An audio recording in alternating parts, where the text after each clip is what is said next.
Hello and welcome to our 2017 Oscar Pick podcast. I brought the ballots! Yes, and here we go. Wait, why does mine say movie phone? I thought they died in the great celebrity death purge of 2016. No! They're still a thing. They have a website and everything. Well, I'm gonna guess that Titanic is gonna win everything.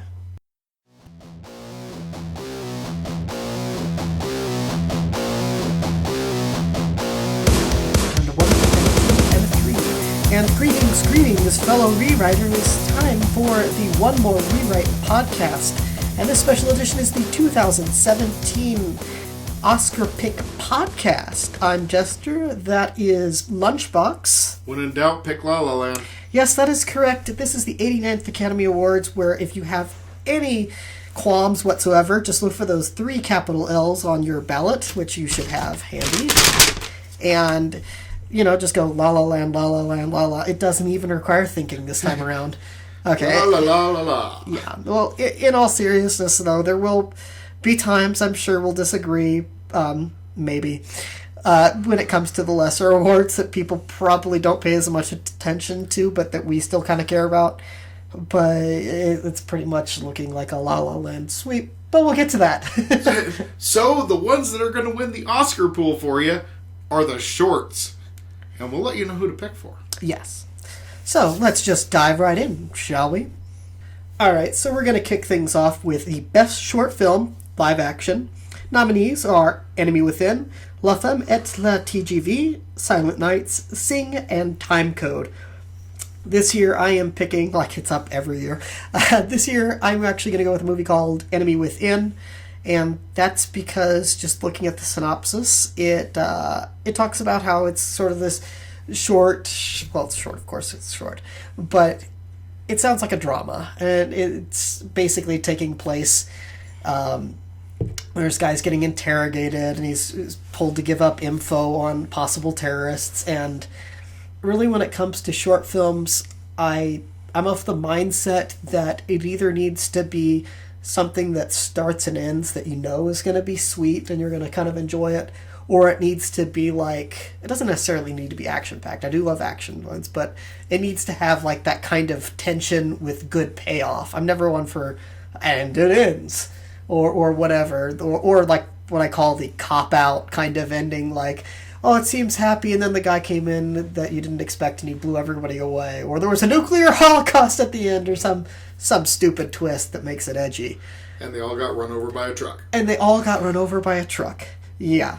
But something stupid like this. But this seems like a solid, like, kind of drama, tension, thriller job, which I like that. I like a well-paced and well-put-together thriller. So, and your pick was? And, yes. Refugees and interrogation. In this highly charged political atmosphere. Yeah, can we agree that this is going to be like one of those political years to a degree? Yeah, it kind of seems that way, although Grammys, well, there was some, like most of the speeches weren't very political.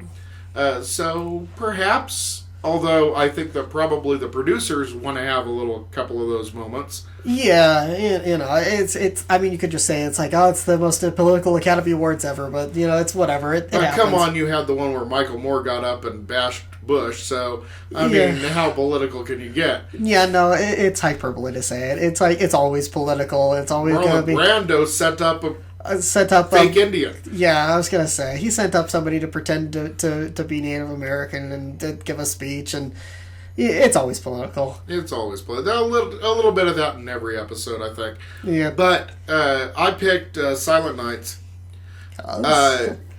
Well, I mean, it's another immigration story. Yeah, which kind of fits in with our theme of a little bit political on these, and especially with the short subjects, I think people are more inclined to go with a more political show. Plus, the director is Syrian and said that he wasn't even going to try to come to the United States after Putin's pumpkin decided to put his little ban into effect. So, I think that the liberal elites in Hollywood are going to see that and go, well, yeah, I'm voting for that guy. And then maybe they'll like have like you're thinking like simulcast or whatever. They'll Skype him in so he can make his speech, or maybe he'll send in a Native American to give a speech for him. There we go. Everybody. That would be awesome. It's like Chief Littlefeather, welcome. Yeah, I've seen it done before, but yeah. All right, and then let's. I would say let's move on then to short animated film, and can we agree that it's going to be Piper or no? Yeah, I think we can agree it's going to be Piper. Pretty much. Yeah. Like, basically, the visuals are incredible. Yeah. Pixar hasn't won in a while, and... Yeah, I know. Which is surprising to me, because you kind of end up seeing the animation awards, like both the short film and the feature film, as like, and that's the Pixar award. Right. But they haven't won the short film category in a long time. No. But I think that just, this could have actually been shot on a beach. Yes. I mean, the visuals are just stunning, like so perfect. Yeah. That it's hard to say that it couldn't win. Yeah. I mean, it's kind of, it's Pixar, so you've got that bit of cuteness, and for those who haven't seen it, it's an adorable little story about like a little sandpiper and a miniature crab and all that. Yeah. But it's not only just cute, but yeah, it's the visuals. I mean, like, this is Pixar doing Pixar at its best. And yeah. I have to wonder if they poured a lot of heart into it, because they're like, we want this award, and we want to do it awesomely. And because, they haven't won in several years. Not since For the Birds, right? Not since For the Birds. And that was, like, overly cartoony. Yeah. But that's fine. I mean, it's a short animated film. But this, yeah... I mean, when it first rolled before Finding Dory, I was like, what's with oh my gosh, that's not live action, that's animation. These guys, it's like, yeah, that's Pixar. This is why Pixar's awesome. It's like, the animation is so good that it does take you a second to go, oh wait, that's not real life. Yeah. Like, I'm not watching one of those true life adventures from Disney. I'm watching Yeah. Wow. So, okay, so let's say that's another safe bet for you. Yeah, I think that's a pretty safe bet. I mean, I heard good things about pear cider and cigarettes. I was going to say, I think that probably that's a dark horse, but but if you're putting money on it, put it on Piper. Yeah, basically. And I think we should round out the short category with Best Documentary. And I literally know next to nothing about these. I just kind of read synopses. And I went with what I always go with when it comes to documentaries and shorts. And that is, what is my cardinal rule for these things?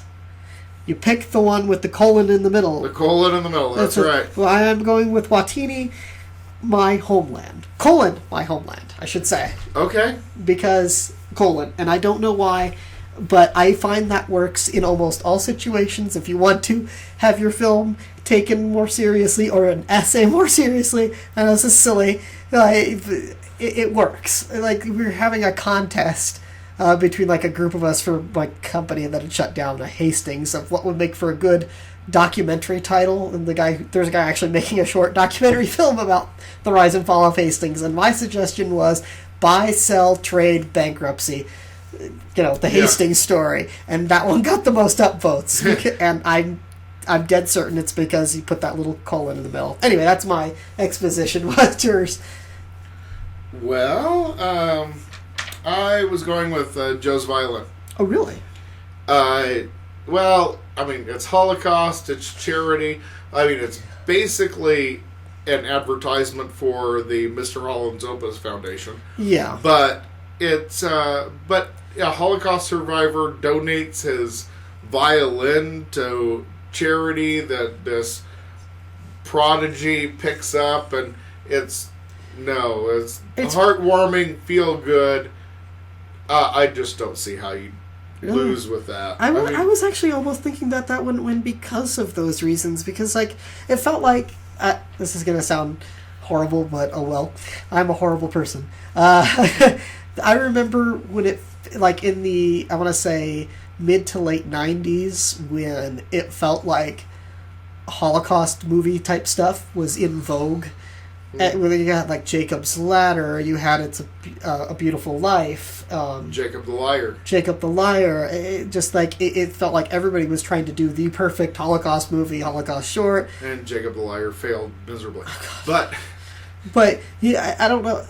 I don't know how else to say it, because it does seem like some sad, sick sort of like in vogue type thing. Like, what's the good thing to talk about? And I wasn't sure, because that seemed too safe. It's heartwarming. It's got that kind of sad backstory with the Holocaust element, but it struck me as a little too. I don't want to go on too much about this, but it really was the heartwarming factor that kept me away from it, and I was just like, screw it, I'm going with the Nicole one again. The only other one that seems like a contender in there is it White Helmets? It's White Helmets. White Helmets. I mean, White Helmets, it sounds like it could be a contender.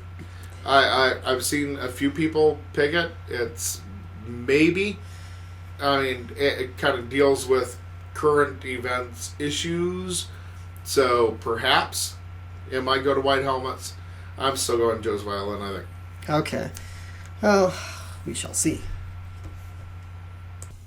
Okay, so now we're going to move into other categories that sometimes people don't care about, but I love to obsess about, and that's the ones that are like the background stuff, like, visual effects, sound stuff, cinematography. So we're going to kick this off with Best Visual Effects. And the nominees are Deepwater Horizon, Doctor Strange, The Jungle Book, Kubo and the Two Strings, and Rogue One, A Star Wars Story. And this is where things get a little dicey for me, because I have my pick, quote-unquote, and what I think is actually going to win. So my pick would actually be Doctor Strange, because some of the visuals in that were freaking incredible. I wish I would have seen it in the theater multiple times. However, I think that what actually is going to win, and my real pick, like this is the winner, is The Jungle Book. Because looking at what they did with the animals, things have progressed a long way. I like the original Chronicles of Narnia movie, minus the whole Aslan scream, which should have been a lot louder, or roar I should say, but it sounded like a scream because whoever was doing the sound editing for that sucked. It's supposed to shake the universe, for goodness sake, and I didn't even get any bass in that. There was no bass in that, but we digress. I think that, comparatively speaking, things have gotten better and better. I mean, I remember the Life of Pi, I believe, won this several years ago, because the effects for the lion in the boat, you're just like, holy crap, tiger, thank you. You're sitting there and like, wow, that's a visual effect. It looks great. And things have only gotten better since then. And the fact of the matter is, talking animals look stupid and hokey. However, if you do it well, then it looks awesome. Yes. I'm going to have to agree with you on this one, much as I hate ever doing that. But yeah, Jungle Book, you have realistic looking animals talking. I mean, it sounds so dumb, but it's I know, but it actually, you really get sucked into it. I think that it really works in the movie just because of how well it was done. Yeah. And I think that's a runaway. I think that's a lock. Put it in your ballot box. Yeah, and it's just, I don't know what else to put. It is. It's really, I love the Chronicles of Narnia as a book. I like the animated version more than the live-action version sometimes. Well, everybody does.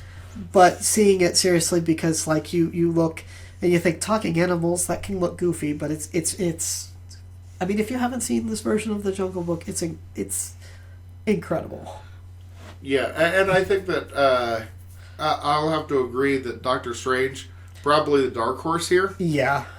I mean, I could say that there were a number of people online that were saying that they thought that maybe this was going to win, but there's kind of an aversion to comic book movies, and it was a little more like otherworldly. Yeah. Like it's magic-y, that like kind of... It does these magic-y Matrix / Gosh, what was that film? Inception. Inception. Thank you. You know exactly what I was going for. It's this like Matrix Inception hybrid type thing where you're traveling through the universe and running up the side of buildings as they invert themselves, which freaking looks awesome. But unfortunately, to a degree, it's something you may feel sort of like you've seen before, even though you really haven't. Mm-hmm. But when you see, again, compared to animals that look like they're talking in a way that is believable, that doesn't make you go kind of cringy, like, this is kind of dumb. Or like, this is a kid's movie, which, I mean, Jungle Book is a kid's book, but doesn't make you feel like, and I'm watching a kid's show. And I'm watching animated animals talking. I'm watching animated. You go, I'm watching animals talking. You miss the whole animated part of You that. miss the animated part, and suddenly you feel like how did they train those animals to talk? Yeah. Suddenly you go from, like, these are animated animals to, I'm Dr. Dolittle. I understand animals. Do you see this? Do you see what I'm seeing here? Animals talk to me. Yeah. So that's a lot put in your bowl. Yeah. All right, let's move on to sound mixing. And I think we do this every year, but Lunchbox, would you please explain for the folks at home the difference between sound mixing and sound editing? Briefly. Mixing is adjusting the levels of the different sounds against each other. Editing is cutting them together in such a way as to create a story. Yes. So mixing is where you create the sounds. Editing is arranging where you them. put them all together. Is where you put them all together. And I have learned my lesson. This year I am picking Hacksaw Ridge. It's my pick, and I think it's more likely. Part of me wanted to be the Star Wars geek and say Rogue One, but as you have constantly told me when it comes to these type of things, what is your cardinal rule when it comes to sound things? I actually picked it because it's not just a war movie, because it's realistic. It sounds that you've actually heard before, and the sounds really mixing together, and like hearing bullets whiz past you, you have a greater sense of being in that sound than you do of lasers. Yes. Because you've heard bullets before. Or at least most of us have. Yeah. Grew up at least in movies. We've heard bullets before. We think we know what bullets sound like, so we half expect what we know them to sound. No, in big fat air quotes, them to sound like. Right, and when you get that, and you get, like, especially with, like, repeated gunfire and things firing around you and things exploding and all of that, I go with Hacksaw Ridge as well. Yeah. I was really close with La La Land on this one. Not gonna lie. I know, this is where we say it's not it might go to La La Land. Yes, there are 3 L's in this category. This is our first one that La La Land's in the category, and we're both picking against it. But I think this is one of the few where we're going against La La Land. Okay. I'm going Hacksaw Ridge on that one. Yeah. Which I think takes us to sound editing, which I actually picked Hacksaw Ridge again, and I'm half wondering if you're going to pick La La Land on this. I'm picking La La Land. That's what I thought. Okay, why do you say La La Land on this instead of Hacksaw Ridge? Because why are you going away from your usual, Well, because it's this grandiose musical. Yeah. That was kind of done in this, a very stylized musical. And mixing together the vocals with everything else, I just really think the musical aspect of it is really going to persuade voters, plus La La Land. Plus La La Land. I get that. I don't think that you can give the Mel Gibson movie 2. Really? I would actually say these are the safe categories. One, everybody half expects La La Land to sweep, and really, that's why I'm not even considering Hacksaw Ridge for Best Picture, even though people like it.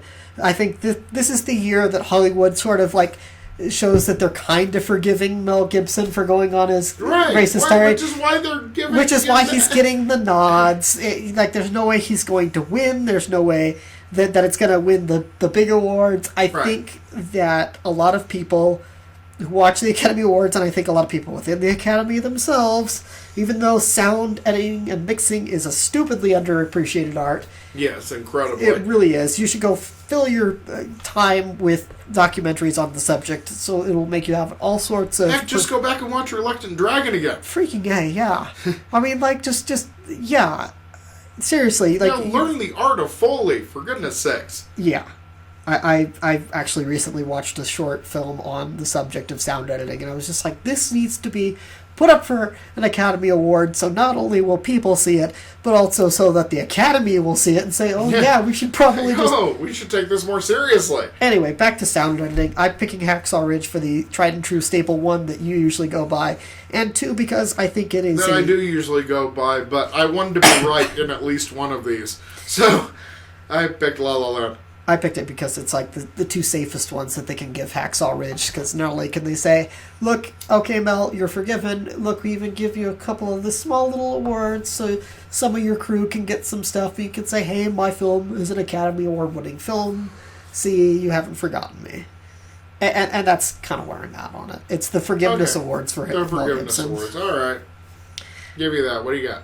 All right, well, I would move right into cinematography, which, again, has La La Land in it, but, again, I am actually going to go with Arrival, because even though I have not seen Arrival, I've seen enough clips and scenes from it that I'm saying to myself, this is kind of along the same lines as the Hacksaw Ridge thing. It's the safe to give it that, because sci-fi films never win the big stuff. I mean, I'm still in shock over the Lord of the Rings Return of the King movie winning Best Picture, and that was like over a decade ago. Right. Because Hollywood never gives it out to sci-fi or fantasy films, no matter how well they're done, except for the one time when they did. You know? And everybody thinks Arrival was great, but it was a sci-fi film, and I think the sci-fi films tend to win awards that you can safely give away. Cinematography are one of those. You don't think so? I think cinematography is granted a bigger... Editing, maybe. Editing, okay. I can kind of see where you're coming from, but I think that the cinematography in Arrival was such that it needs to be acknowledged. With all the time warps at the end. Like, that's really where it comes in. Like, it's not so much cinematography with that movie, it's more editing. Okay. So, I'm still going with that. That's my pick and my more likely to win one. What are you going to pick? La La Land? Okay, fine. When in doubt. No, come on. I mean, yes, it's more traditionally produced. Yes. But the dancing against the black background, you know, like these are like tropes almost. Well, no, they are. It's like kind of basically everything you've seen before, but done really well. And I think that you've really got to give it the cinematography for that. I mean, just beautiful, beautiful movie. I get that. I just guess that. I mean, come on! You've seen, like, if you haven't seen anything else, you've seen the opening number. I've seen with them dancing on the freeway on top of the cars and everything. Everybody's seen that. Yes, I have. I guess it's just that falls into the... really, okay, this actually is probably a good point to bring up, is how safe is Hollywood going to play it this year with certain awards? Because there is... to be frank, there's a lot, like, we're in a highly charged political atmosphere, when are we not? But whatever. Like, what are going to be the awards that they want to give away to somebody who might, like, both have, like, good acting chops and good whatever chops, and, also make the speech that the Hollywood lefts want to hear? And what are the ones that they want to give away to people to say, like, to Mel, you're forgiven, we aren't going to give you Best Picture or Director, thank you very much, but here's... Not again! No, sorry, that's not happening again, Mel, sorry, but we acknowledge that you're a good filmmaker, so here's some awards. Right. And what are the ones that, well, I don't even know if this is actually a factor anymore, because they threw in the whole scene we're doing 10 Best Picture nominations, and they're still nominating stuff that almost nobody wants to see except for La La Land. Except for La La Land, which is just, I don't know. But what? Too white? That's what you're saying? No, you're saying my pick is too white. I'm saying that it's like a safe pick in a time when I'm not sure if safe picks are necessarily right. That said, I did pick La La Land for a whole crap ton of these awards, but really, I guess when it comes to the quote-unquote big fat air quotes lesser awards, I'm wondering where, and that is where sort of the drama, so to speak. Cinematography is one of the top 5 awards. Okay, fine. So you think it's La La Land? I think it's Arrival. It's La La Land. Okay, fine. La La Land, because it's safe and Put because your money it's La La on Land. Okay, fine. Put your big fat dough on La La Land. Lunchbox seems to know more about the film stuff than I do, and half the time he beats me out on these categories, and I'm just like, no, it's this one. So go ahead, go with him and be wrong. Anyway, we're going to go to film editing, which has La La Land, Arrival, Hell or High Water, and Moonlight. I, of course, have picked Hacksaw Ridge, and, of course, Lunchbox has picked La La Land. Yes, for all the reasons we just discussed. All the reasons we just discussed. No, there is no way Hacksaw Ridge. Really? And like I said before, maybe you give it to Arrival. Really? Yes, with the time warping stuff toward the end and how everything plays together at the end and explains the whole story. Yeah. And okay. Why the flash forward, flash back, flash everywhere kind of story works out in the end. And you're kind of disoriented until you understand how everything works together. Yeah. Then that's editing. And beautiful editing.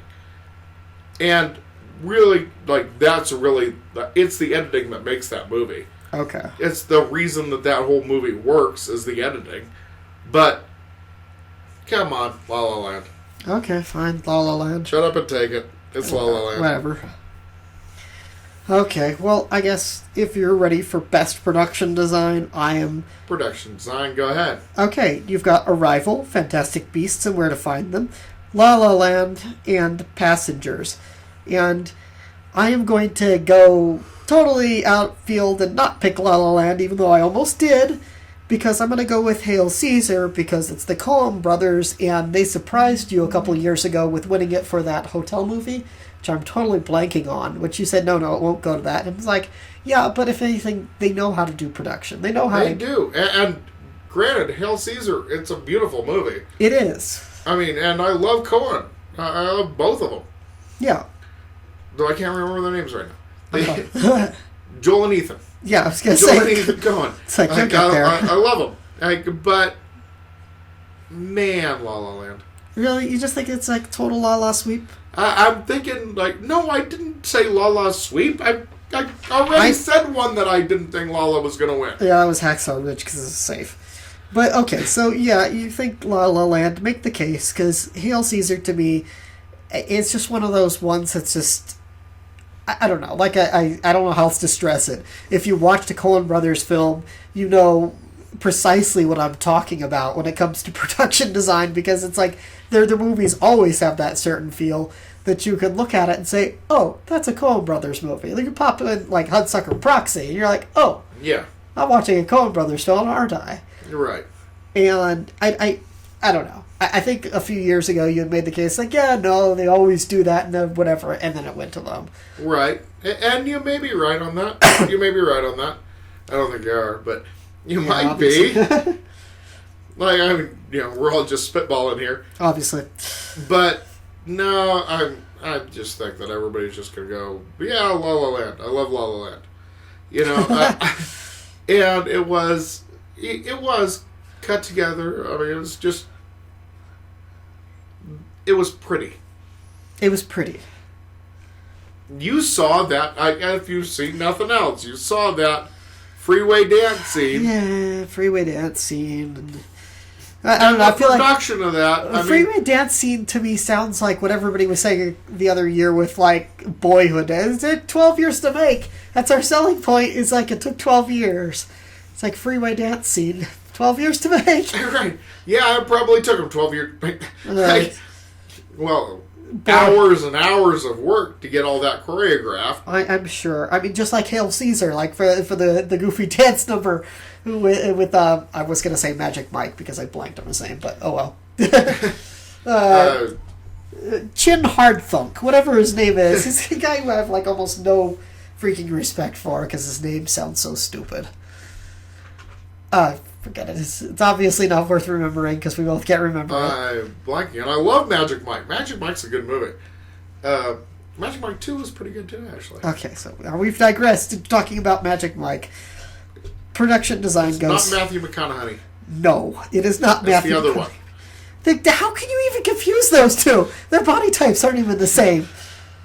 They've both got abs. Okay, moving on. We're going to round up this segment of like the awards that people like only half care about with Best Makeup and Hairstyling, which is between 3 films, A Man Called Ove, Star Trek Beyond, and Suicide Squad. And gosh, with what they do with makeup and hairstyling, I really, really wish that there were more than just 3 people or 3 films up for this, because it's so mind-boggling to me that some of these categories only get like a few nominations each year, because it's just like, dude, there are so many other movies that are so deserving. There's so many other movies that are so deserving, and I think the only reason they get ignored is because, while it's not my favorite genre in the world, is that there's stuff being done in like horror movies and thrillers that get kind of ignored because they're fluff. Yeah, exactly, and they are a lot of them. Like if you've ever seen like Krampus, the stuff done for that was awesome, but it was never going to win anything. Never saw it. No. No, it was a funny kind of horror type movie done well.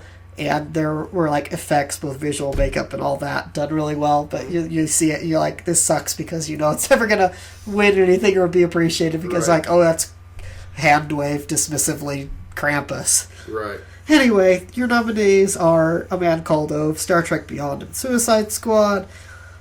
I really had a hard time with this one. I just went with Suicide Squad because of the tattoo effects that they did with Jared Leto. And that's really my only reason, because honestly, the way they made Killer Croc look, he looked kind of like a hybrid version of the Thing from the Fantastic Four movie that came out years ago. Yeah. So he didn't look really that great. Like the Michael Chiklis version? Yeah, basically. He looked like the Michael Chiklis version of the Thing, only kind of with scales instead of rock stubble. Right. It's just... I don't know. A Man Called Ove and Star Trek Beyond, quite frankly, we've all seen forehead appliances. Right. But I don't know. Your thoughts? And really it does come down to the tattoos for me, because the tattoos looked realistic and they did really do a halfway decent job of transforming Jared Leto. I did not like his version of the Joker, but at least I can appreciate the makeup done on him. Like the grill, I always thought was stupid. The tattoo across his forehead. Grill was stupid, I'll give you that. Yeah. The girl, the damage across his head. But the fact that the tattoos looked real, that's literally my entire reason for saying that's why I give it to it. I definitely see where you're coming from, and might have leaned toward that, but Trek Beyond. Really? Yeah. Why is that? Trek Beyond. It was like just from the visuals that I've seen of the movie, of the main villain aliens. The main villain aliens. It was just like there is something like otherworldly about that, and there's something that kind of works in like some other way from what I'm used to seeing. Yeah. It wasn't the Borg or something, like some Klingon with just some ridges on his head. I mean, it's something that there was a different factor. Well, it's because they had different shaped heads. They did a whole different appliance for the entire like cranium of the actors and everything. Yeah. So it wasn't just. I make the joke about the forehead appliances because that's what that was the go-to for a lot of aliens in the Star Trek verses. These have knobbly ones on their ears, right? Kind of thing. They have big ears. Oh, this guy's got pointy ears. This guy is black and white, and Don't you say the obvious? It's phenomenal episode. You have to go watch it. Anyway, so available on Netflix. Yeah. Yeah. Go back and watch it seriously. It's a good episode. It is really a great episode. Before we digress into phenomenal episodes of original Star Trek, you're saying Star Trek Beyond because they did Trick Beyond. Because yeah. they did something at least a bit different than the normal, like, and we've slapped ridges on his forehead, and he's like Leon. Yeah. And it really, there was something to that really... Upped the alien really, yeah, feel. it upped it. Yeah. Okay. Yeah, I think that there was something extra there. Okay. So, briefly, we will cut to our discussion of the awards that you've actually probably heard more about. And yes, we are back, and now we're going to get on to the bigger awards, which I have correctly been pointed out to me that cinematography should have been in there. But unfortunately, because I have a movie phone printout, it is lumped in with the awards that are traditionally considered kind of lesser. But cinematography is not lesser. It should be here. That said, we are moving on to Best Documentary. Your nominees are Fire at Sea, I Am Not Your African American. I don't know if I'm allowed to say that, so I'm not. Life Animated, OJ, Made in America, and The 13th.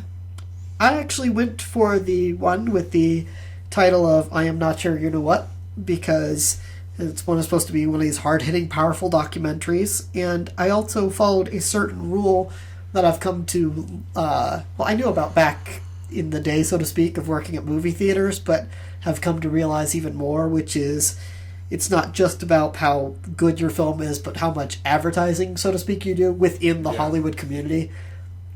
And the truth is I've seen a lot of for your consideration things for this particular documentary.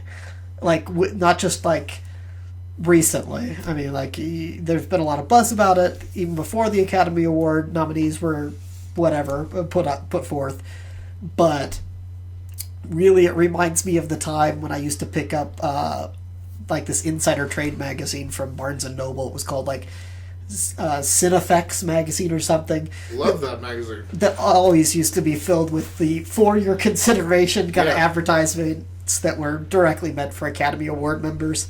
And the amount of ads I've seen for I Am Not Your African American have been reminders of me of that. I'm just like, wow, they're really promoting the bejeebers out of this movie to the insiders. So that's kind of, and that's what I picked. That's my pick. That's my more likely pick. That's over Lunchbox's pick, which is what I normally would have picked simply. It's got the colon! It's got the colon! Which I know is always my cardinal rule when it comes to pretentious documentary stuff. Invented by Cardinal Anthony Rule in 1887. Yes. It's the cardinal rule. Yes, of course. Joking aside, okay, what is your reasoning? Flawed. It's race in America. Oh, yeah. Come on. They basically... Oh, and the other one isn't? They basically use Me and my paper ballot seem to beg to differ. As a jumping off point that, and everybody wants to, see the Bronco chase again for some reason. Oh, God. So, everybody was, fascinated with the idea. For some reason, everybody is really, fascinated with OJ. Oh, God, hand me a shovel. We've hit rock bottom. We're still going. But, yeah, it's, and sure, he was funny, and not Lethal Weapon, the other one, Naked Gun. Naked Gun, the Lethal Weapon parodies. Lethal Weapon parodies, the Naked Gun movies. He was funny.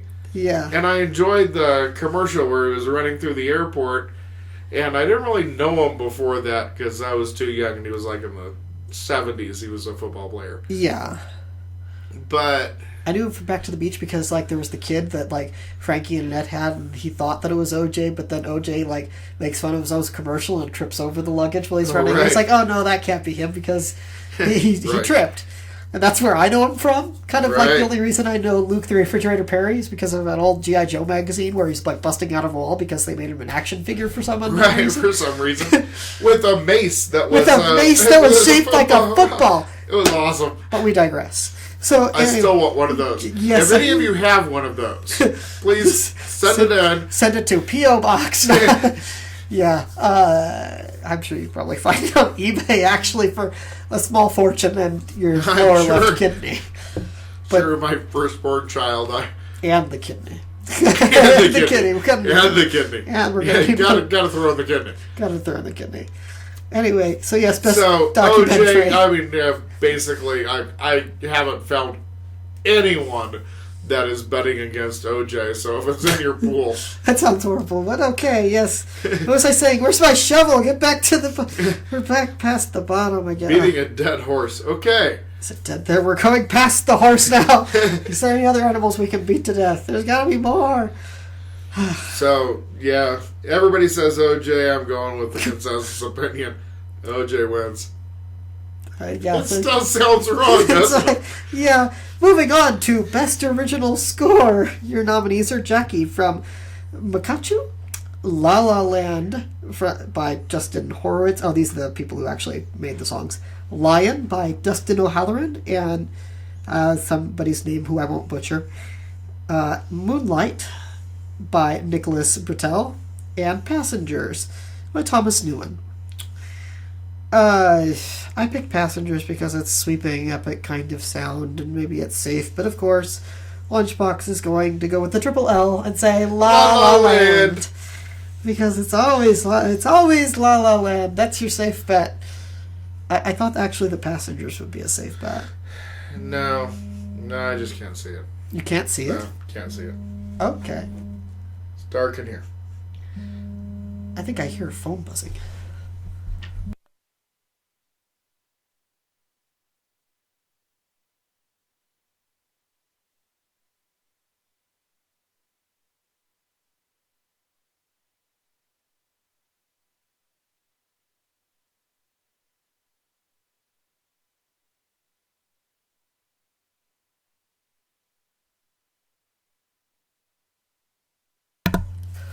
Alright, so tell me why it's La La Land again and not Passengers, even though I think Passengers is a perfectly serviceable... Maybe that's the problem, is because it's a good serviceable type of thing. Oh, I thought the La La Land stuff was just serviceable too, and I guess that maybe serviceable It's is a known for its music. It's known for its music. La La Land known for its music. The music awards go to La La Land. Okay, fine. If nothing else. Okay, I will switch my vote if I'm allowed. To this one, You're still allowed. The awards haven't started yet. The awards haven't started. You're right. Everybody gushes about the music, so forget Passengers, even though... Okay, well, I will switch it up in this point. My personal pick would be for Passengers, but the likely pick and the one that I will X on my ballot will be La La Land, because everybody's always talking about the music from La La Land, even though the name still just makes me... Anyway. Right. Yes. Okay. So moving on, do we even need... This is like the most agreeable I think we'll have been in years on this. So now we move into the areas where we're going to probably be agreeing. Best Original Song, Audition from La La Land, Can't Stop the Feeling from Trolls, oh my gosh, City of Stars from La La Land, The Empty Chair from Jim the James Foley Story, there's colon in there, and How Far I'll Go from Moana. Oh, actually, you know what? Since Moana. Okay. Actually, I take that back, what I just said about the whole La La Land agreement thing, because I forgot that it's up for 2 in this particular one. I picked City of Stars. Of course you pick City of Stars, because that's what's going to win. Okay, good. I was going to say, did I get it right? I'm like giving you this look of like, did I get it right? Audition's a better song. Quite frankly, Audition's a better song.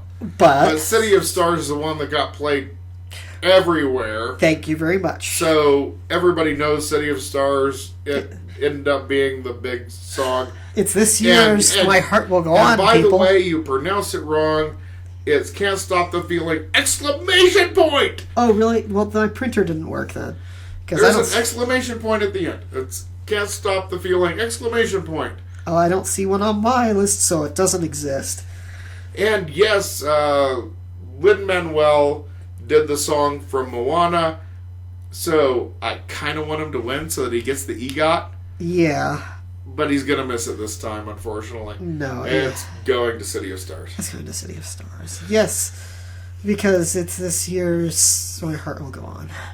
It's kind of like with like the Let It Go from Frozen, where I never have seen the movie, but my God, you cannot escape it. You haven't seen Frozen? No, I have not. Jeez, even I've seen Frozen. I'm sorry.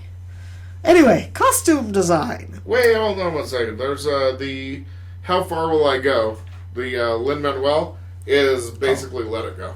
It is? It is. Okay. It's like basically the same song. I haven't seen Moana. I want to, because it has The Rock, even though everything has The Rock these days. By law, if you look... You are required to have The Rock in your films. But. Yes. How Far I Go is this year's Let It Go, but we already had Let It Go, so it's going to go to La La Land's City of Stars because La La Land's going to win everything. Yeah. From this point forward, just say La La Land. Go. Yes. Okay. Well, actually, costume design. Your nominees are Allied, Fantastic Beasts and Where to Find Them, Florence Foster Jenkins, Jackie, and La La Land. And truth be told, actually, I did not pick La La Land for this one, and it might go to La La Land, because honestly, La La Land will probably sweep everything, but I actually had a hard time, on a personal level, choosing between Allied and Fantastic Beasts and Where to Find Them, and that being because both of them have that period piece film, and Hollywood always loves period type piece films. There was not a whole lot of wizard wardrobe type things going on in Fantastic Beasts. Yeah. It was mostly like, here's 1920s America, and I actually went with Fantastic Beasts and Where to Find Them because it had a good blend of period piece and kind of fantastical stuff going on. But you didn't pick Fantastic Beasts, did you? I can tell just by the way you're looking at me. No way I would pick Fantastic Beasts. What did you pick for best costume design? You know what? What? I'm not going with La La Land. I didn't think so, because I think that La La Land has a good chance of winning this. Probably the best chance of winning this. But you know what? I'm going to go ahead and go with my gut on this one, which is always a bad idea. Yeah, probably. And I'm going to say that what everybody else said was a dark horse is going to take it. It's going to go to Jackie. I was looking right at that one thinking, it's Jackie, isn't it? Because it's going to go to Jackie. Everybody loved Natalie Portman's performance. It's the costume design is basically everything we've seen before. We have newsreel footage of all of this. We kind of know what it looks like. But in order to get everything right, it's difficult. I get that. There is a certain amount of style that needs to go into that, and I'm going to have to go with Jackie. My personal dark horse and pick is still Fantastic Beasts. Probably a good pitch. Probably going to go to La La Land, but I hate it when movies La La Land win. Jackie. I'm going to stick with it. I'm going Jackie. Jackie. Fine. Best costume design always bothers me because you've got this thing where, literally everything that isn't La La Land is basically a period piece. Which makes it difficult. But at the same time, it's you almost have that, La La Land because La La Land's going to win everything. Because La La Land wins everything. But I hate, to quote Roger Ebert, I don't know how to put this. Ever since, Good Will Hunting, I believe also had gotten nominated for Best Costume Design. And it's I don't feel like a movie that has characters with clothes that I can go pick up from a rack at a Goodwill belong in the best. And this is where I get a little snobbish. It's but we had to create this look. Whatever, 90s grunge is not a look. It never was and never will be, he said. Through his ripped jeans and the 80s is becoming back, man. But it seriously, it sometimes does annoy me because I can appreciate further period piece films that are from the 70s on backward, or even from the 80s on backward, if done right, not done in the overblown hook. Everybody wore neon. Right. But to a degree, I get annoyed. And I'm sorry to go off on a rant like that. It's just sort of, you get where I'm coming from? It's I feel like it's too recent. It's too recent. It's too easy to get the clothes. Yeah, it's anybody out there giving a pretentious speech about how I did costume designed khaki. No, sorry, You're like kind of Bob Vila, whatever checkered shirt that they're wearing. I'm sorry, that's not costume design. I think you're misunderestimating, like, how hard it is to do costume design. I don't misunderestimate it when it's something of trying to get the period and time just right, or why I picked Fantastic Beasts and Where to Find Them, because they're looking for both that time period and throwing a little bit of fantastical in there. But have you ever been to a party where everybody's supposed to be dressed up in 80s style? Thank God, no. No, I haven't. I've been to a few of them. No. No. We didn't wear that in the 80s. That's a caricature. Yes. Of 80s. Like you were saying, like, ooh, everybody's wearing neon now. We've got hypercolor shirts. So, look at this. I sweat and you can see where my pit stains are. Like, no. Like, no. Just no. Like, no. Nobody. No. No. Sorry, hypercolor shirts were 90s. Hypercolor shirts were 90s, and they were a very brief fad once everybody found out, oh my god, we can see where I sweat. What was I thinking?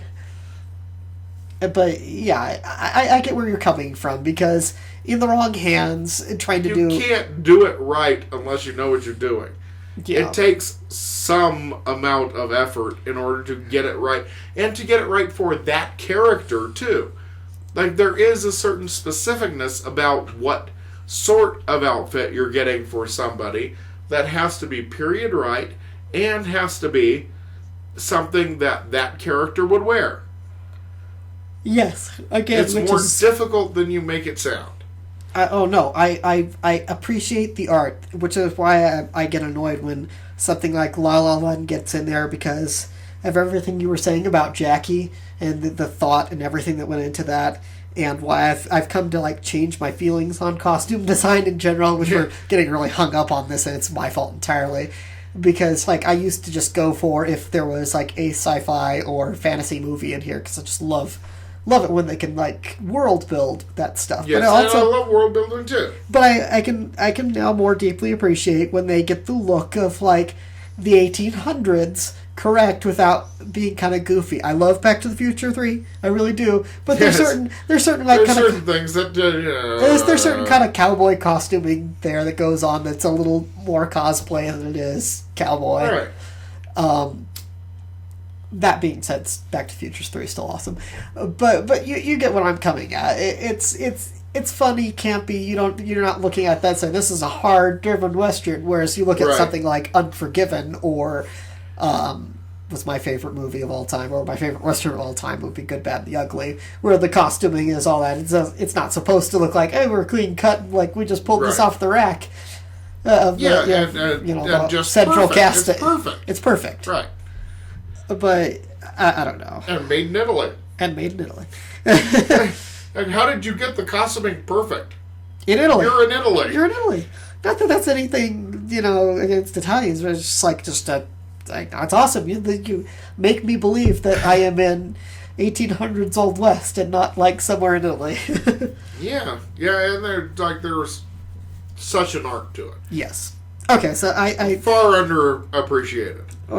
I've totally digressed us beyond belief here. So that said, La La Land's gonna win. Fine.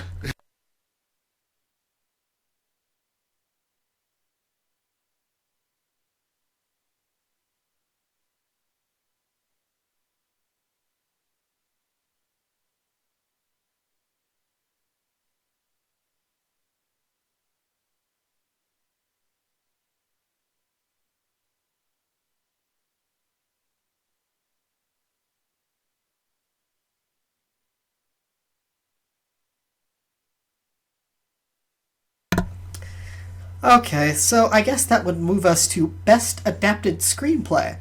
You've got Arrival, Fences, Hidden Figures, Lion, and Moonlight. I went with Arrival because I heard a lot about how the script went and the certain aspects which it's hard to get into if you haven't seen the film, or at least read up on it, or read the original story, so I don't want to be all spoilery here. Right. But suffice this is not the place for spoilers. No. It's the Oscar podcast. Yes. I would say Arrival because I've heard the it's like so hard. The plot intricacies required a lot of thought in order to make it translate well onto screen and make it competent and make it so not only were you understanding the narrative flow, but so that when you reached the end of the film, that as all elements tied together, that they made sense.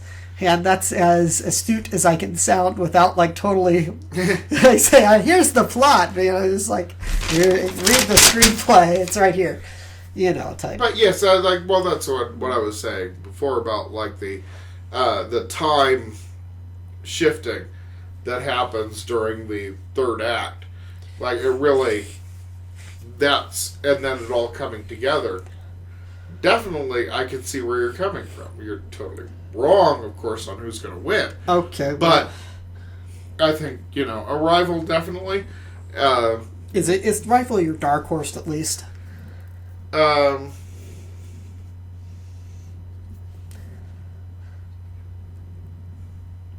long pause resounds as Dead Space. I gotta find it. He's got to find it as paper.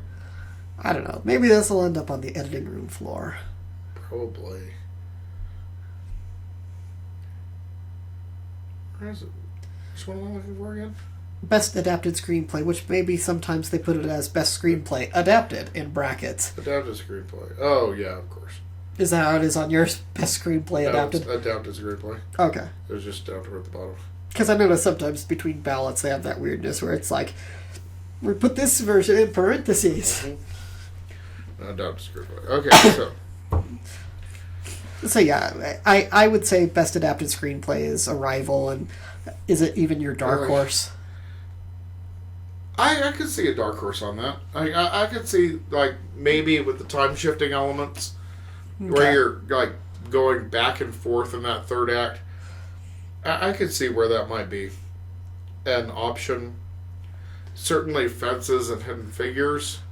Yeah. Both of them with the Oscar So White last year, maybe. Is that just last year? I feel that all the politicalness sometimes just... But really, I think that they're going to give it to Moonlight. Really? Yeah. Yeah, I mean, it's an incredibly told story. Like, just kind of this really real story. Okay. That kind of, if you haven't been there, you don't know it's a real story. But you kind of understand being there a little better. And I think that in that way, and the way, like, it was just so superbly acted, that I think that's got to take it. I mean... I guess I can see the argument there. I just... Hidden Figures is my dark horse in there. Really? Honestly. I Hidden thought that Figures was too... is my dark horse. There was something about it that was just too... schmaltzy, I guess. Schmaltzy? Well, really? I guess I automatically put that in there because for some reason I see... And it's probably because of the movie that he was in where he played Walt Disney. There's this very Walt Disney vibe that I got from the trailer for Hidden Figures. You know? Like it feels like a Sunday afternoon Disney it does, movie. and I don't know why I just confused Tom Hanks with Kevin Costner. It's maybe because their acting styles is that bland level. They're just sort of like, let's get like a known guy. To Tom Hanks or Kevin Costner, which one's available? It's actually Kevin Costner's in this one, but it does. It has that. Excuse me. It has that afternoon movie kind of feel that makes it kind of cozy. You know where it's gonna go in the end, and you know it's all right. It's there's no big surprises, and any kind of dramatic turns in it are just... It's kind of the untold story, though. I mean, I think I kind of like that they're telling the story, the untold story, that most people didn't know. Again, that... and I appreciate that. And granted, certain liberties were taken with the story, which always has to happen. Yeah, just like what? Sanka Cafe wasn't the real name of the bobsledder from the Jamaican bobsled team? I don't know. That was his real name. Oh, okay. But you have to consolidate characters. Yeah. And do all of that just for storytelling. But I appreciate that. I think that probably Academy Awards, the Academy voters would appreciate that. Hidden Fence is my dark horse on that, but Moonlight Moonlight's going to win. Okay. Well, nobody dissents from that. It's Moonlight. Put it in your pool. Well, that's the adapted screenplay. Best original screenplay, which we actually might disagree. Well, Okay, from adapted screenplay to original screenplay. Your nominees are Hell or High Water, La La Land, The Lobster, Manchester by the Sea, and 20th Century Women. I went with Manchester by the Sea because it sounds horribly depressing, and from what I could tell, the character doesn't really grow. He just sort of ambles along in life, and it has all those things that remind me of the stuff that Hollywood would nominate and give the award to all the time, that just kind of like annoyed me so much. So it has that kind of classic feel, much in the same way La La Land has that classic feel of like, here's like a good solid romantic story, which we haven't like given a nod to in a long while, which is why you probably picked La La Land. Right, because you like being wrong and I like being right. Uh-huh. So I picked La La Land because everybody's going to pick La La Land because La La Land. Because La La Land, I don't know. I really do have a hard time with this. Okay, so the best actual screenplay was The Lobster. You're going to say The Lobster. I read The Lobster is definitely the best screenplay out of all of them. Seems like the kind of movie you come up with like on a bong hit and a head injury. Hell or High Water is a close second, though. I mean, Hell or High Water... I want to see that. Darn good story. Because Jeff Bridges. Because Jeff Bridges. Yes. And, I would say that probably, well, I don't think that anybody's ever going to give it to The Lobster. I think Hell or High Water, maybe. But if I have money on it, La La. Okay, I can see La La Land. You're putting money on it, it's La La Land. Okay. He says La La Land. I'm picking La La Land. La La Land for the win. Fine. Alrighty. So I guess we're moving into the bigger ones. Best foreign film. Are we ready for this? I don't know if I'm ready for this. I had a hard time with this one. Okay. I didn't, because I'm brilliant. Best foreign film, your nominees are Land of Mine, A Man Called Ove, The Salesman, Tana, Tony Erdmann. I went with A Man Called Ove. And the story sounds both interesting and, I guess you would say, this is going to sound stupid, but complete. It sounds this is sort of that standby. That sounds stupid. Yes, you're right. You're absolutely right. That does sound stupid. It sounds solid. The way it plays out, it sounds solid. Like a solidly built film, which I think that because it sounds competent and from beginning to start, like, here's our character, here's who he is and where he is in life, here's how he grows, here's how the story ends, and where he is at the end of his quote-unquote life journey. And it almost sounds like too simplistic by the numbers, but I'm going for it because of that reason. It just sounds like a competently made film. It's like boom, boom, boom, there you go. It's the story of this guy who's horribly depressed because he lost his wife, and he's to the point of suicide, and he's the grumpy old man next door, but instead of, like, you seeing it from the perspective of the people trying to get him to come out of his shell and not be upset, grumpy old man, you get to see it from the grumpy old man perspective, which is also kind of interesting to me. And I've heard great things about it. Yes. But that's not why it's going to lose. But it's going to lose. Because I almost went with Tony Erdmann. Okay. It's, dramedy. Yeah. So, I mean, it's a little lighter, like maybe in these troubling times, you might want something a little more uplifting. No, headshake, definitely headshake. I ended up crossing it out and going with The Salesman. Really? Okay. Because it's from Iran? Yeah. Really? Yeah, mostly. Okay. Politics? Yeah, and Syrian filmmakers. And so, I think politically, you gotta go Salesman. Okay. You make a good case. But I don't know if I'm gonna switch it, but... No. Okay, no, actually, Salesman. I take it back. It's like, I've seen votes going both ways for Tony and for Salesman. So, it was really between those two, I think. Well, Germany had Nazis, so you're probably right. It's going to go to The Salesman. So, I'm going Salesman. Okay. You know what? You've convinced me. I'll pick The Salesman, too. I think it probably deserves to go to A Man Called Ove.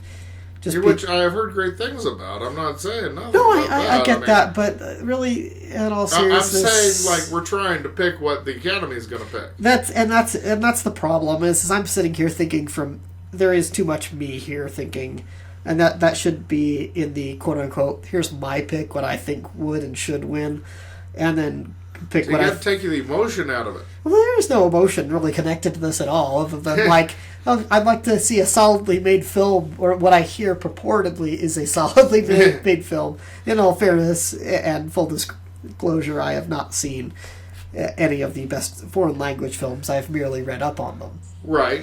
But that said, I should pick, and I will move my pick to The Salesman because politics. Because politics. And sometimes you got to go politics. Yeah. Let's take a break then from the politics and move on to Best Animated Feature Film, which I think is pretty safe bet. Do we both agree?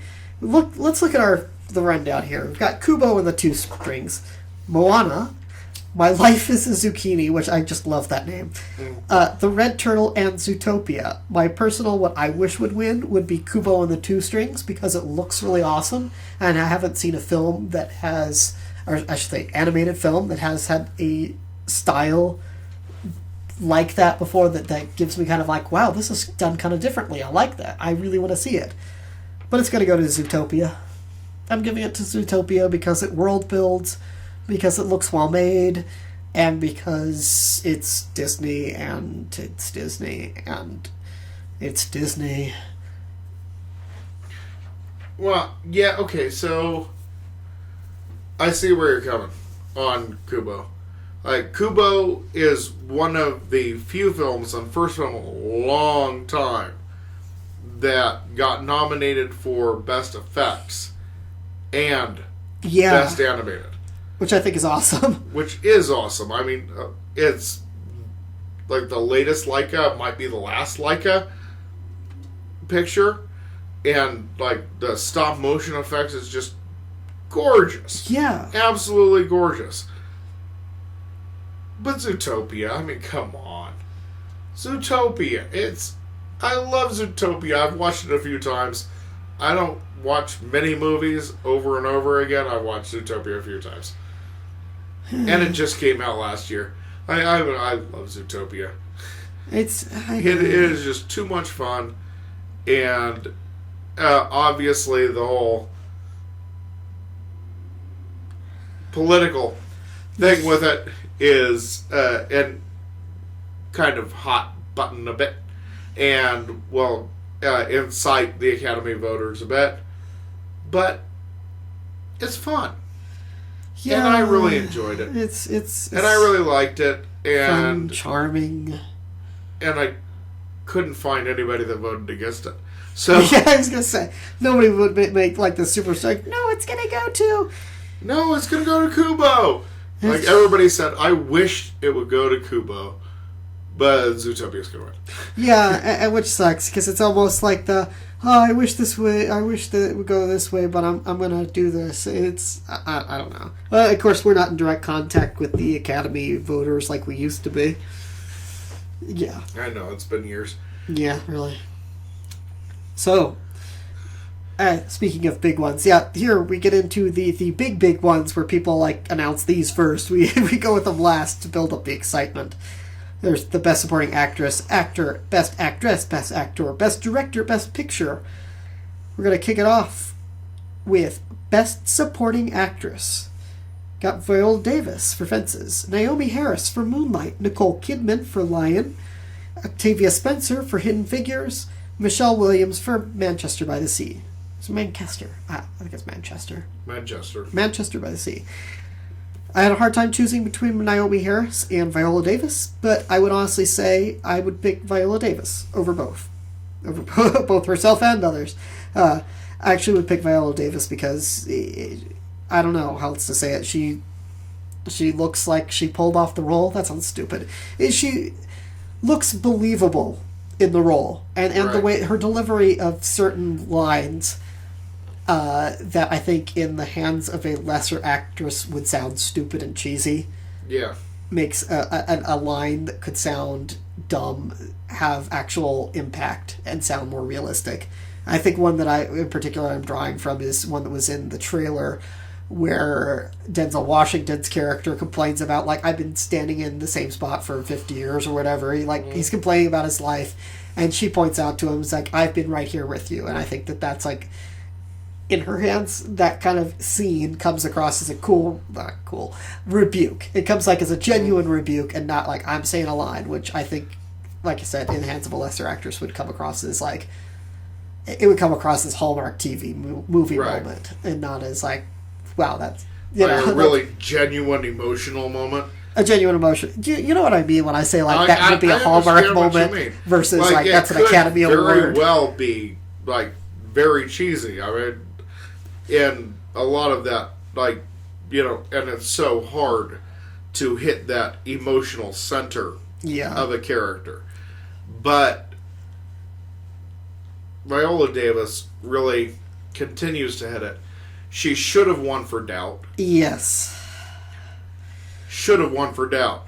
Like, that was, like, incredible, her performance in that. Is this sort of going to be like Julianne Moore was the other year, when she should have won for something else, but they gave it to her for... No, because it's still an incredible performance. It wasn't as good as her performance in Doubt. No. But it's still a great performance. Like, it's not like giving it to Julianne Moore for Big Lebowski because she was in some other movie. It's not like some cheesy, oh, you showed up. Peter O'Toole showed up in this movie, and so we're giving it to him for Lawrence of Arabia. No, it's not the consolation award. Like, oh, crap, we should have given it to him before he dies. Here. You're right. It's not a consolation award like we did so much last year of the consolation awards. It's more like, wow, we know that you are a really good actress, and this was a great performance.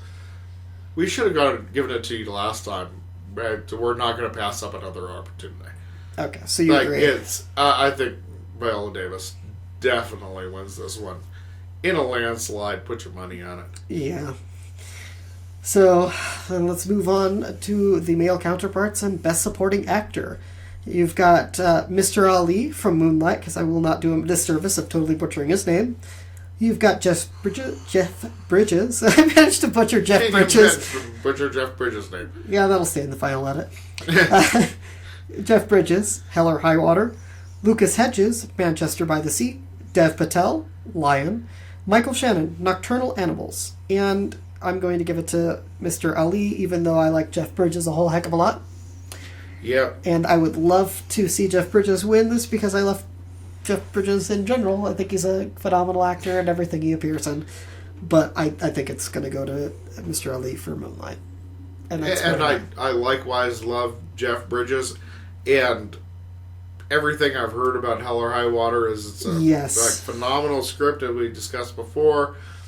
Just great story, and would love to see Jeff Bridges win. Dev Patel won the BAFTA for Lion, so there's a possibility there. I mean, they tend to line up, like Academy Awards and BAFTA tend to line up.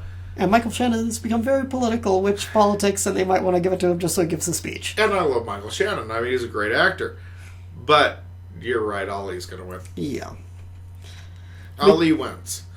Which, both for politics OJ and acting. Wins, Ali wins. Sounds so right. Yeah, Ali wins sounds better, doesn't it? It rolls off the tongue better than OJ wins. Alrighty, so here we are on the big uns. Best Actress. There's Elizabeth Huppert? Boy. Ruth Negga, Emma Stone, Natalie Portman, Meryl Streep. I probably should actually... Test. Okay, we're good this time. Okay, now we're into the big uns. We've got Best Actress. Elizabeth Huppert? Did I get it right this time? Huppert. Elizabeth... Okay, try that again. Fine. Isabel Huppert. For Elle. Ruth Negga for Loving. Emma Stone for La La Land. Natalie Portman for Jackie. And Meryl Streep for Florence Foster Jenkins, which sounds like some sort of lovely, tongue twister that you're about to start.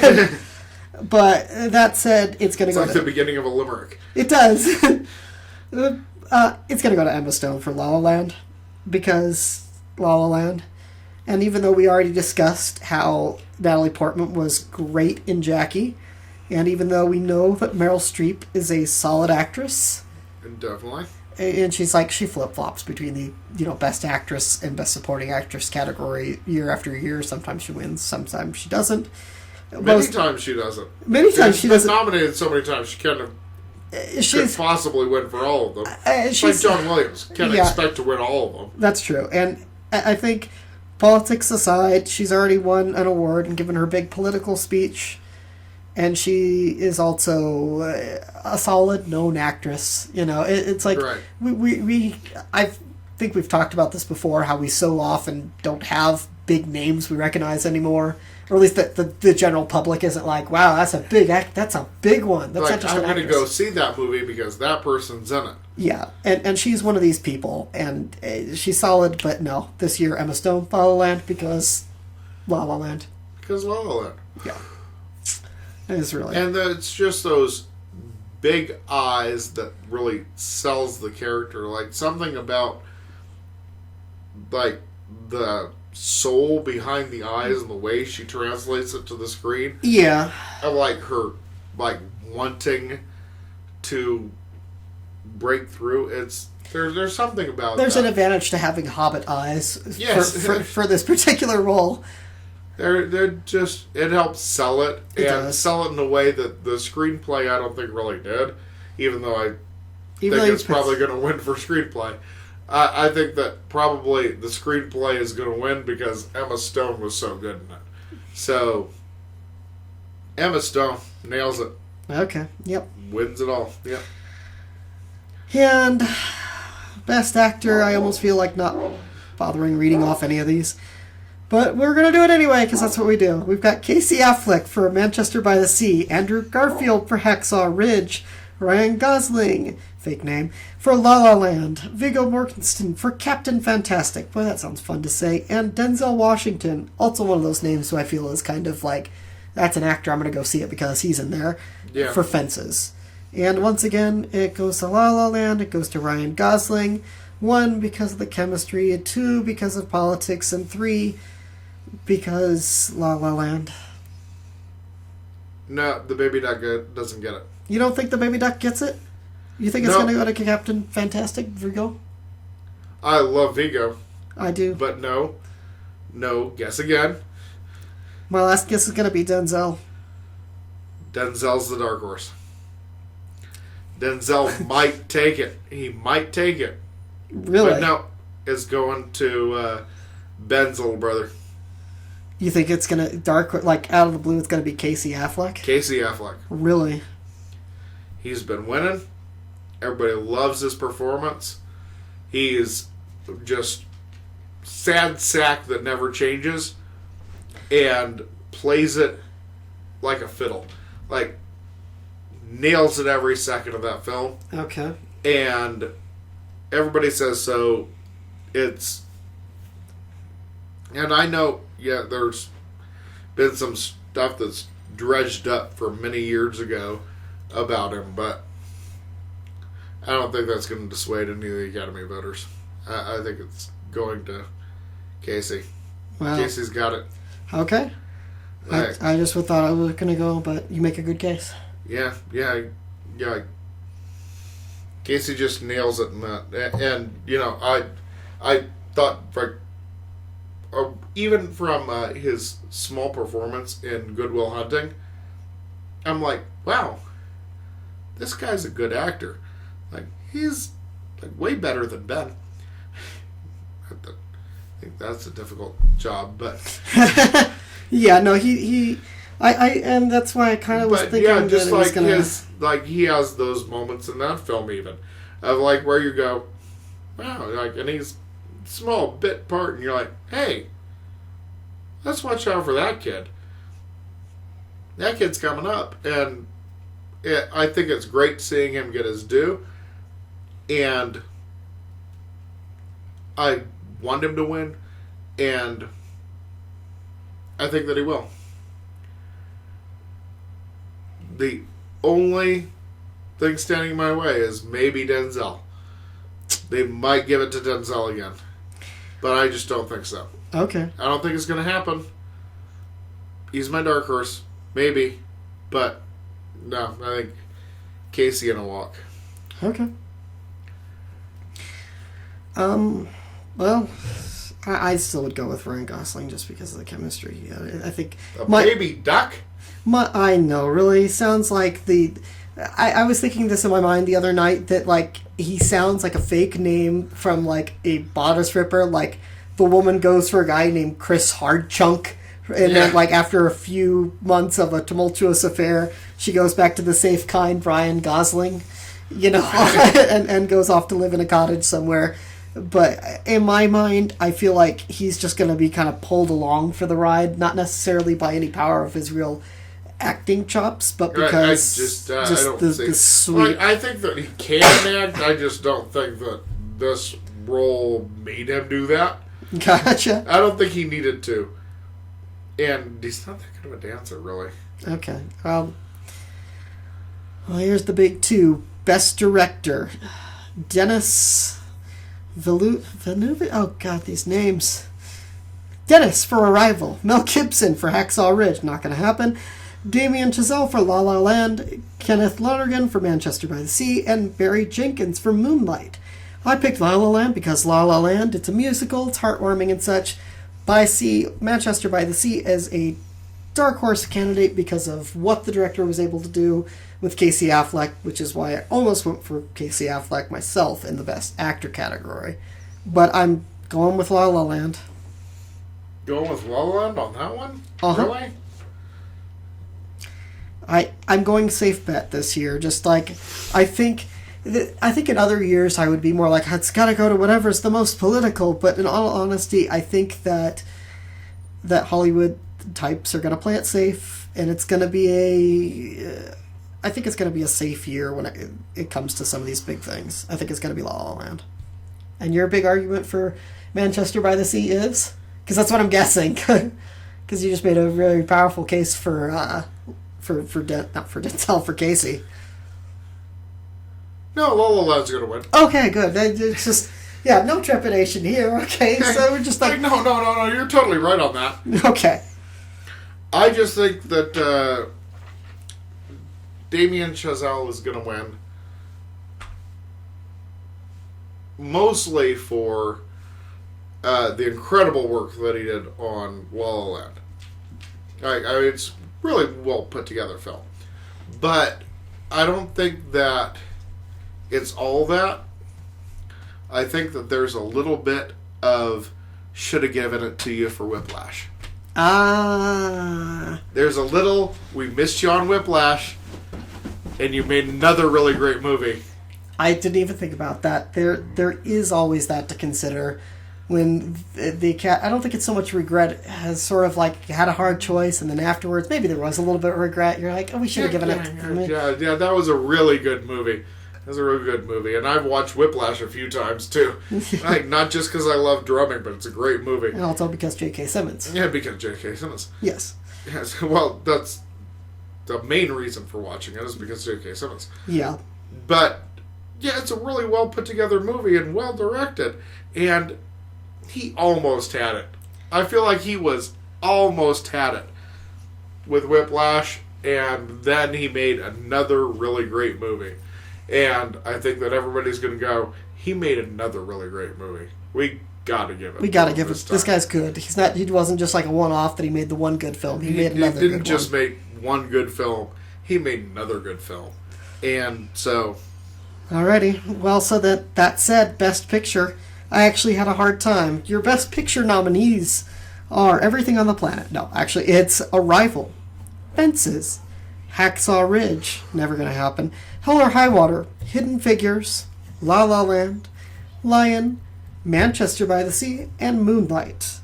And I had like 4 I was on the fence, done, about, which was Fences, La La Land, Manchester by the Sea, and Moonlight. And then it narrowed down to 2, which would have been like Manchester by the Sea and La La Land. And ultimately, I went safe bet again. I went with La La Land.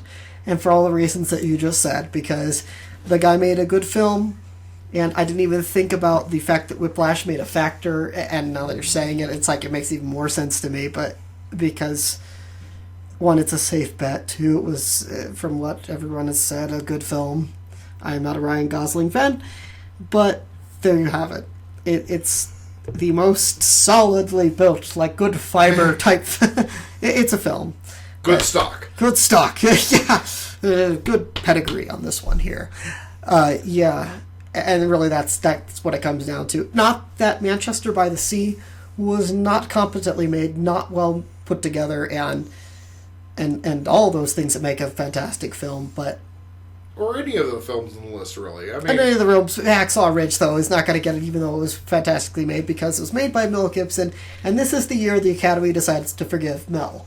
And right. that's why they give him... That's as much as you get, all right? You get a nod. You got the nod. That's it. Now Thank shut you. up and now go shut away. up and go away.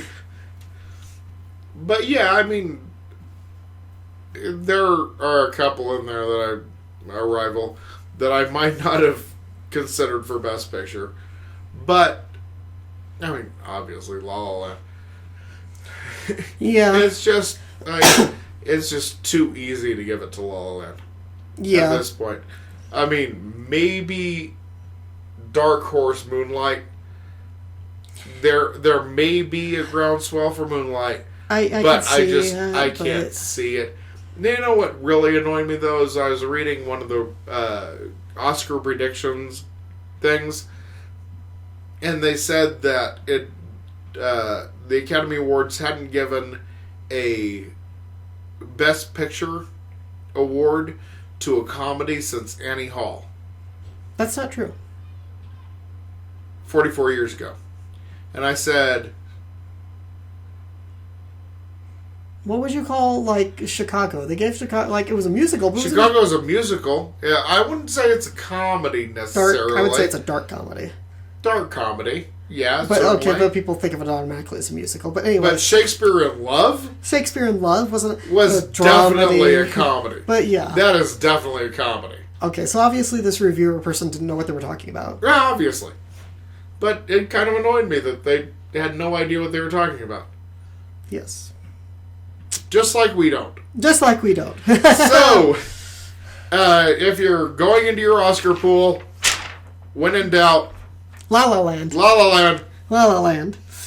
So, except for the categories we told you not to. Yes, that's exactly, because we're always right. Even when we disagree and have different picks, both of us are equally right. Mostly. All right, so yeah. Just remember, I usually win this. Yes, Lunchbox. So go with my picks. Lunchbox usually wins this every year. So thank you for listening to the One More Rewrite podcast. You can send all those checks payable to... Okay, I'm just kidding. Yeah. Yeah, put all your money on Lunchbox, because I think maybe one year I managed to luckily eke out a victory. Just once. Just once. And that felt like, you lucky! It was like a lotto ticket win. In any case, thanks for tuning in. Until next time, that's Lunchbox. Night. I'm Jester. Toodaloo. Choose La La Land!